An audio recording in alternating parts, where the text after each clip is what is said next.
Okay, so I'm going to give you a quick rundown on things that you want to look for and notice while you're reading Frankenstein. Please notice that the author's name is Mary Wollstonecraft Shelley. Mary Wollstonecraft was also a famous feminist. This is Mary Shelley's mother, so we'll get to her at some point, but not right now. All right, so just a little bit of biographical information. She was born in London in 1797 and published her first poem at 10. When she was 16, she ran away to France and Switzerland with Percy Bysshe Shelley, who was 21 years old and married at the time. This sort of began her literary, I guess, exegesis into whatever. But anyway, she became a part of that literary circle that Percy Bysshe Shelley was in. He was a poet, and he was friends with Lord Byron and Coleridge and all kinds of other guys. So she began to run in this very literary circle. In 1816, Percy and Mary got married after Shelley's wife Harriet committed suicide by drowning or misadventure. Likely as a result of his affair with Mary and other issues that they had. But Percy and Mary, by all means, or by all accounts, had a happy marriage. They had 3 children. 2 of them died, several miscarriages, so that was sort of a sore spot in their marriage. But for the most part, we know of no ill feelings within their marriage. It was as happy as can be for that time period. Mary wrote Frankenstein, the Modern Prometheus at age 19 and was published a little over a year later.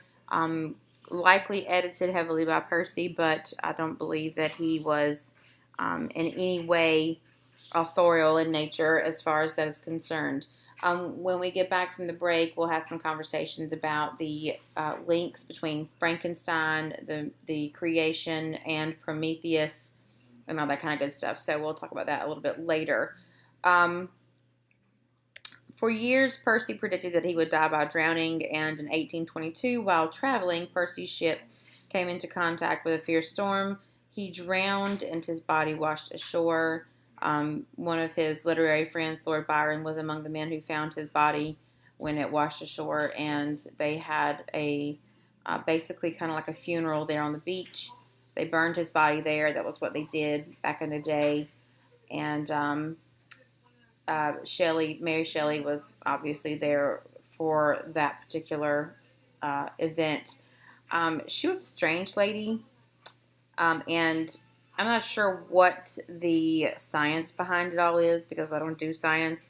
But unless a flame or unless a fire is a specific degree of heat, then certain organs will not burn. I don't know if it's because of calcification. I don't know what if what the biological explanation for it is, but for whatever reason, Shelley's heart didn't burn. So after his cremation, the heart was given to Mary, and she carried it around with her in a silken shroud everywhere she went for the rest of her life, and was eventually buried with it. So she was a little bit weird, and I guess she'd have to be to write something like Frankenstein. So I'm going to run through a bit of the thematic things that I want you to notice as you go through. And typically I like to have conversations with you prior to, but time didn't allow for us to do that. So what we'll do is when we get back to class, or if we meet for Hamlet at a break, we'll maybe chit-chat a little bit about it. But we'll talk more in depth about these when school gets back in session. So the first theme is God versus man, parent versus child. What is the responsibility of God to man? What is man's responsibility to God? And that kind of parallels the parent's responsibility to child, the child's responsibility to parent. We look at the responsibility of a parent is to educate and to make sure that a child is healthy and taken care of. We don't look at it necessarily as that a child needs to have everything that they possibly desire, but they are, a parent should ensure that a child is educated, that they have their basic needs met, and that they are trained in such a way as to be productive, independent adults.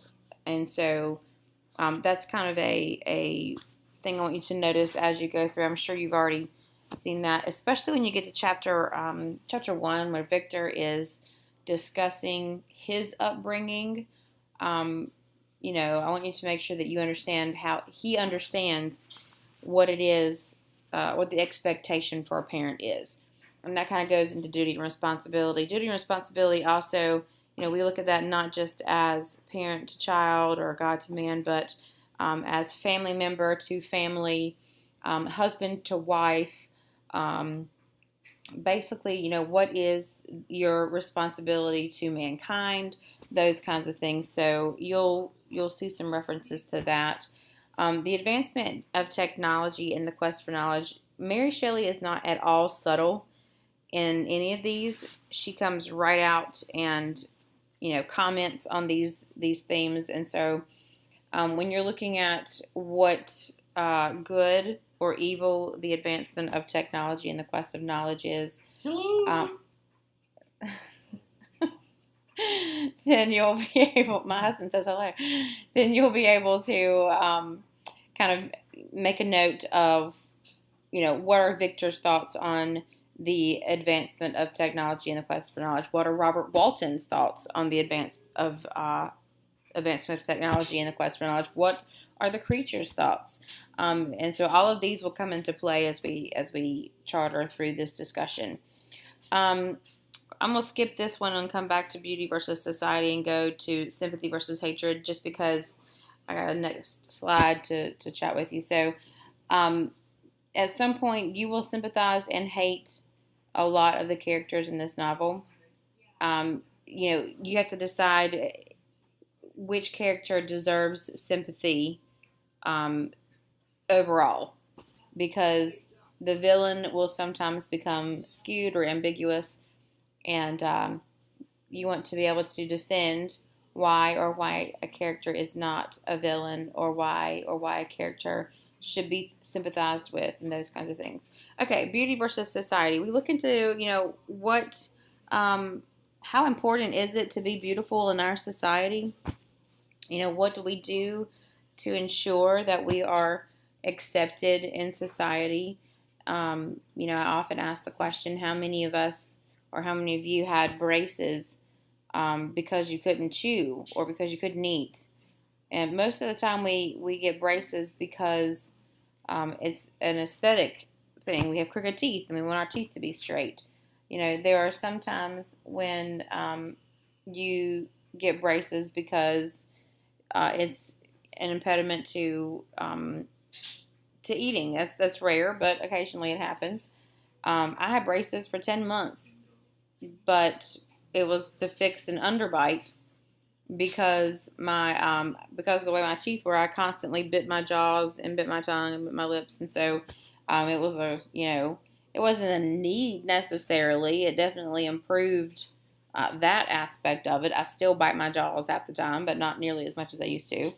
But because they had to choose to either break my jaws or wear this hideous face mask thing that I'll show you when we get back to school, I did not break my jaws. I wore the face mask. But my friend in college had her jaws broken and wired shut so that because she had an underbite, and then they fixed that and she had to have braces to straighten everything out. We look at the plastic surgery industry, and that's fraught with, billions of dollars that people invest into modifying their looks, and how much of that is because it is a need.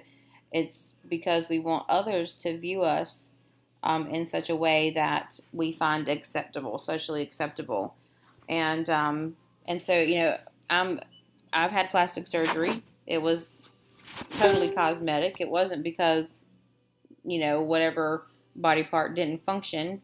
It was just because my dad did not want me to get picked on. So before I started school, before I started kindergarten, we had my ears fixed, as we say in my house.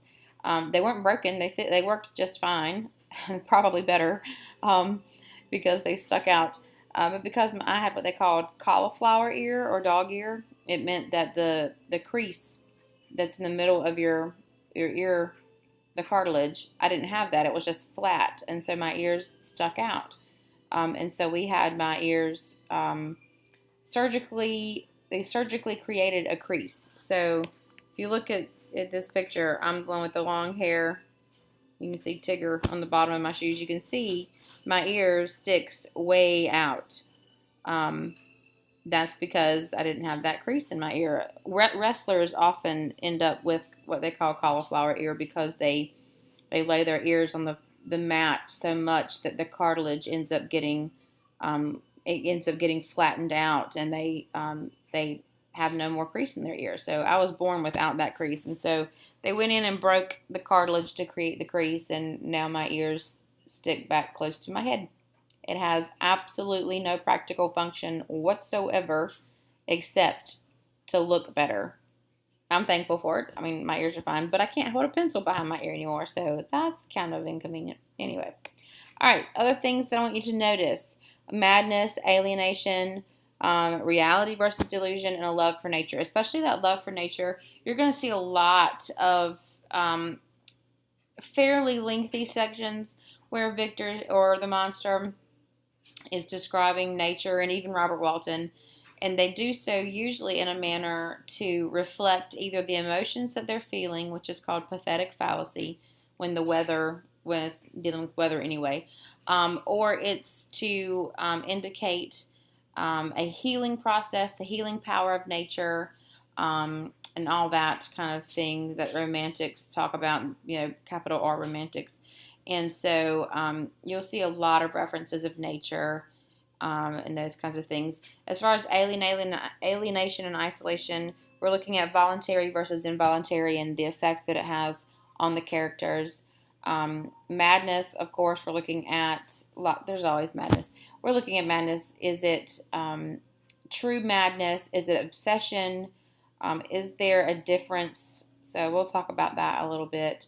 And then Victor, especially as far as reality versus delusion, at what point does he become completely cut off of reality, or does he? Is any of this at any point a delusion? So you'll want to look at those as well.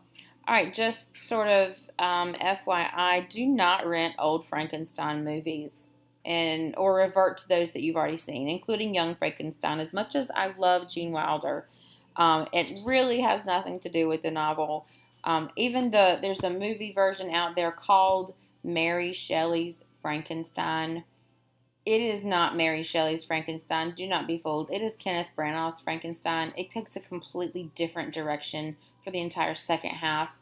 And so just don't even go there. Once we've finished, I might let you watch a few of the horrible, horrible atrocities that were committed against this novel by Kenneth Branagh, who I typically love.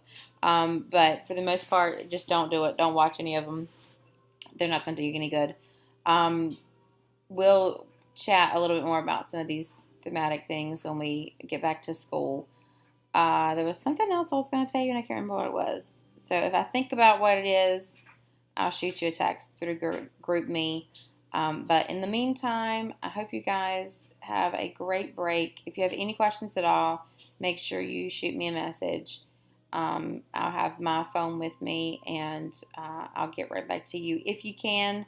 Or if you have, we're not going to be doing dialectical journals with these, but we will be doing a major work status sheet.